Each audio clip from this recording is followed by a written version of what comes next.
Mana bugun biz matematika darsida bolajonlarning karra jadvalini qanday yodlaganliklarini tekshirish maqsadida bolajonlar bilan poyezd ketdi, manzilga yetdi metodidan foydalanib bolalar bilan o'yin o'ynaymiz.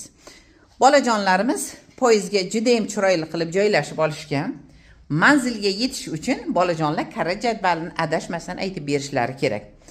Chiroyli qilib aytib bergan eng o'yinning oxirigacha borgan o'quvchi manzilga yetadi. Ayta olmay qolsak, yo'lda tushib qolishga majburmiz. Tayyormisiz bolalar? Boshladik. 7 kere 8. 56. 4 kere 9. 36. 5 kere 9. 45. 7 kere 5. 35.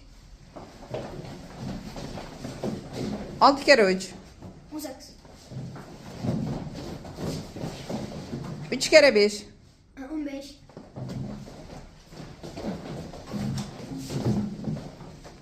3 kere 3. 3 kere 3. 6. 3 kere 3 yaxshilab o'ylaymiz. 9. Juda ham yaxshi.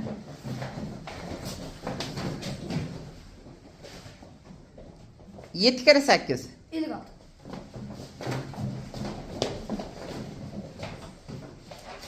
8 kere 8.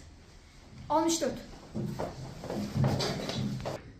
7 kere 9. 63. 6 kere 9. 54. 7 kere 7. 49. 8 kere 2. Oyundan chiqib ketamiz. Stulcha bilan.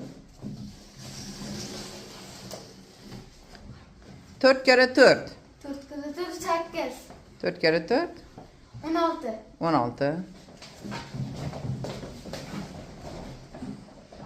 9 kere 6. 6. 56. 54. Chiqib ketamiz oyundan. 9 kere 8.